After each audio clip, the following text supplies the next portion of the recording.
নমো ভগবতে বাসুদেবায়। জয় শ্রীকৃষ্ণ। রাধে রাধে বন্ধুরা। মার্গশীর্ষ অগ্রহায়ণ মাসে কৃষ্ণপক্ষের একাদশীর নাম উৎপন্না একাদশী, যাকে মাহির্ষ একাদশী নামে অভিহিত করা হয়। অগ্রহায়ণ মাসে এই একাদশী তিথি পড়লেও বাংলা পঞ্জিকা অনুসারে এই একাদশী তিথি সম্পন্ন হচ্ছে এবছর 1432 বঙ্গাব্দ 2025 সালে আগামী 28শে কার্তিক 15ই নভেম্বর শনিবার দিন একাদশী তিথি শুরু হচ্ছে। আগের দিন 27শে কার্তিক 14ই নভেম্বর শুক্রবার রাত্রি 3:45 থেকে যা থাকছে, পরের দিন 28শে কার্তিক 15 নভেম্বর শনিবার এবার শেষ রাত্রি 4:22 পর্যন্ত। এই কারণে উদয়া তিথি মেনে মাস শীর্ষ অগ্রহায়ণ মাসের কৃষ্ণপক্ষের এই উৎপন্না একাদশী সম্পন্ন হবে আগামী 28শে কার্তিক 15 নভেম্বর শনিবার দিন। বন্ধুরা, স্বভাবতই এই প্রশ্নটি উঠে আসে যে অগ্রহায়ণ মাসের এই উৎপন্ন একাদশী কেন এই বছর কার্তিক মাসে সম্পন্ন হচ্ছে। এ প্রসঙ্গে আপনাদের বলি, হিন্দু পঞ্চাঙ্গ অনুসারে মাসের গণনা করা হয় চন্দ্র মাসের ভিত্তিতে, আর সেই হিসেবে এই একাদশী কিন্তু অগ্রহায়ণ মাসেই সম্পন্ন হচ্ছে। আর বাংলা ক্যালেন্ডার অনুসারে মাস সম্পন্ন হয় সৌর মাসকে কেন্দ্র করে, আর সেই জন্যই বাংলা পঞ্জিকায় এই মুহূর্তে কার্তিক মাস চলছে। আশা করি এই বিষয়টি আপনাদের কাছে পরিষ্কার হয়েছে। বন্ধুরা, এই একাদশীতে অন্যতম শ্রেষ্ঠ একাদশী হিসাবে অভিহিত করা হয়েছে, আর এই একাদশী তিথির পর থেকেই মূলত আমরা একাদশী তিথি পালন করে থাকি, আর এই কারণে এই একাদশীর নাম উৎপন্না একাদশী। আসলে এই একাদশী তিথিতেই দেবী একাদশীর জন্ম হয়। উৎপন্না শব্দের অর্থ হলো যার জন্ম হয়েছে বা যে আবির্ভূত হয়েছেন। শাস্ত্র অনুসারে মূলত এই তিথিতেই ভগবান শ্রীবিষ্ণুর শরীর থেকে এক দিব্য শক্তিরূপে দেবী একাদশীর আবির্ভাব তথা জন্ম হয়েছিল, এবং দেবী একাদশী আবির্ভূত হয়েই মূঢ় নামক এক ভয়ঙ্কর অসুরকে বধ করেছিলেন, আর তারপর থেকেই একাদশী তিথি পালন করা হয়। সেই কারণে এই একাদশীর নাম উৎপন্না একাদশী।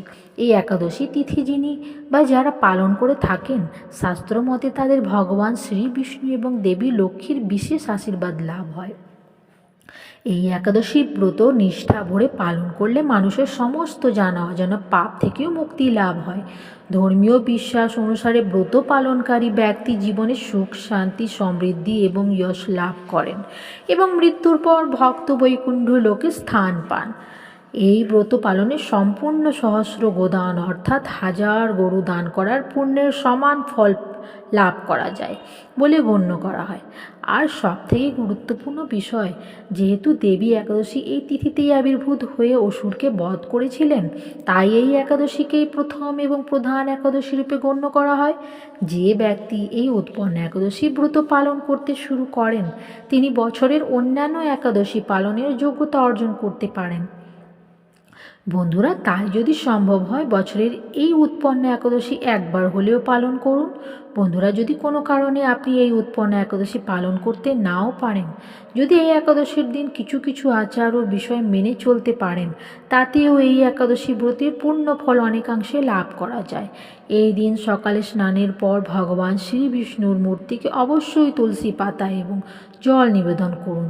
তুলসী গাছকে এই দিনে বিশেষভাবে পূজা করা হয়, কারণ তুলসী দেবী হলেন মা লক্ষ্মী স্বরূপা। এই দিন তুলসী গাছের চারপাশে 11 বার প্রদক্ষিণ করা অত্যন্ত শুভ বলে বিবেচনা করা হয়।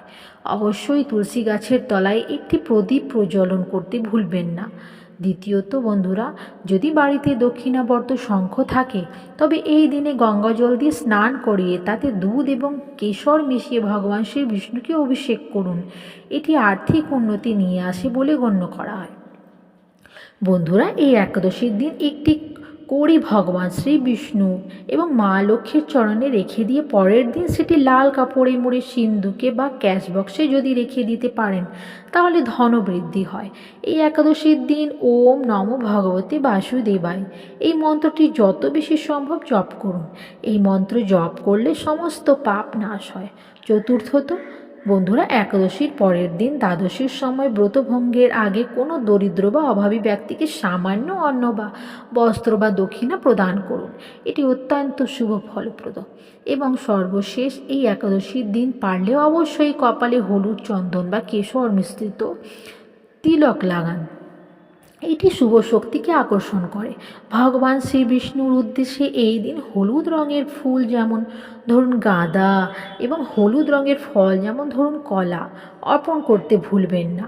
বন্ধুরা, এবার আসবো যারা এই একাদশীর ব্রত বা উপবাস পালন করতে চাইছেন তারা কিভাবে এই একাদশীর ব্রত বা উপবাস পালন করবেন। বন্ধুরা, একাদশী ব্রত পালনের নিয়মের মধ্যে প্রথমেই যে বিষয়টি পড়ে তা হলো সমর্থ ব্যক্তি দশমীর দিন একবার শুধুমাত্র নিরামিষ আহার গ্রহণ করবেন। দশমীর দিন কোনোভাবেই আমিষ, মসুর ডাল, পেঁয়াজ, রসুন এগুলি নিষিদ্ধ। এই দিন থেকেই ব্রহ্মচর্য পালন শুরু করতে হয় এবং মনকে শান্ত ও ভগবানের প্রতি নিবদ্ধ রাখতে হয়। একাদশীর দিন খুব ভোরেই ঘুম থেকে উঠে স্নান করে পরিষ্কার বস্ত্র পরিধান করতে হয়। তারপর ভগবান শ্রী বিষ্ণুর সামনে দাঁড়িয়ে বা মনে মনে ব্রত পালনের সংকল্প গ্রহণ করতে হয়। একটি পরিষ্কার স্থানে ভগবান শ্রী বিষ্ণু, দেবী লক্ষ্মী এবং যদি দেবী একাদশীর মূর্তি বা ছবি থাকে সেটিকে স্থাপন করতে হয়। তারপর ঘিয়ের একটি প্রদীপ ও ধূপকাঠি প্রজ্বলন করে তুলসী পাতা ও জল শ্রী বিষ্ণুর উদ্দেশ্যে নিবেদন করতে হয়। তবে মনে রাখবেন, একাদশীর দিন তুলসী পাতা তোলা নিষিদ্ধ। এটি আগের দিন সম্পন্ন করে রাখতে হয়। এরপর হলুদ চন্দন, হলুদ ফুল, ফল ও মিষ্টি শ্রী বিষ্ণুকে নিবেদন করতে হয়। এরপর ভগবান শ্রী বিষ্ণুর একাদশীর ব্রতকথা পাঠ করতে হয় এবং তার সঙ্গে ওম নমো ভগবতে বাসুদেবায় এই মন্ত্রটি 108 বার জপ করতে হয়। একাদশীর অন্যতম গুরুত্বপূর্ণ বিষয় হলো উপবাস। এই দিন যদি সম্পূর্ণ জল পর্যন্ত গ্রহণ না করে উপবাস করতে পারেন সেটি সর্বোচ্চ ফলদায়ক। তবে এটি কেবলমাত্র সমর্থ ব্যক্তিদের ক্ষেত্রেই প্রযোজ্য। যারা সম্পূর্ণ নির্জলা উপবাস করতে সক্ষম নন তাদের এই দিন কেবলমাত্র ফল, জল, দুধ, মিষ্টি এবং ব্রতের অন্য নির্দিষ্ট কিছু খাবার যেমন ধরুন আলু, রাঙা আলু, বিভিন্ন ফল, চিনির শরবত, নুন ছাড়া বাদাম, ড্রাই ফ্রুটস ইত্যাদি গ্রহণ করা যেতে পারে। তবে এই দিন যারা একাদশী ব্রত পালন করছেন তারা কোনোভাবেই অন্য অর্থাৎ ভাত, ডাল, শস্যদানা, পেঁয়াজ, রসুন, মসুর ডাল, পান সুপারি ও তেলযুক্ত খাবার সম্পূর্ণরূপেই নিষিদ্ধ। এই দিন শরীর ও মনকে সম্পূর্ণরূপে শুদ্ধ রাখা প্রয়োজন। একাদশীর ব্রতের পরের দিন অর্থাৎ দ্বাদশের দিন যা পড়েছে এবছর 1432 বঙ্গাব্দে আগামী রবিবার সকাল 10:39 মধ্যে এই সময়ের মধ্যেই একাদশীর ব্রতের উপবাস ভঙ্গ করতে হয়, যাকে বলা হয় পারণ ক্রিয়া। এই পারণের সময় প্রথমে চরণামৃত পান করে ব্রত ভঙ্গ করতে হয়। তারপর কিছু শস্যদানা তথা অন্ন বা ডাল গ্রহণ করে পারণ সম্পন্ন করতে হয়।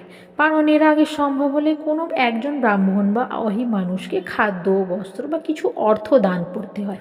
মনে রাখবেন, একাদশী ব্রত পালনের মূল বিষয় হলো এই দিন সম্পূর্ণরূপে নিজের মনকে ভগবান শ্রী বিষ্ণুর প্রতি নিবদ্ধ রাখা এবং সারাদিন তার স্মরণ করা। তবে কোনো কারণে যদি আপনি উপবাস নাও করতে পারেন তাহলে পূর্বে যে বিষয়গুলি বলা হলো সেগুলি একাদশীর দিন অবশ্যই সম্পন্ন করতে পারেন। এই উৎপন্না একাদশীর মাহাত্ম্য তথা ব্রতকথা একাদশীর দিন অবশ্যই একবার শ্রবণ করতে হয়। আশা করি দর্শক বন্ধুরা আজকের ভিডিও থেকে সমৃদ্ধ হয়েছেন। কোনো প্রশ্ন বা মতামত থাকলে নিজের কমেন্ট বক্সে অবশ্যই জানাবেন। সকলেই ভালো থাকুন, সুস্থ থাকুন এই কামনা করে আজকের মতো ভিডিওটি এখানেই শেষ করলাম। নমস্কার।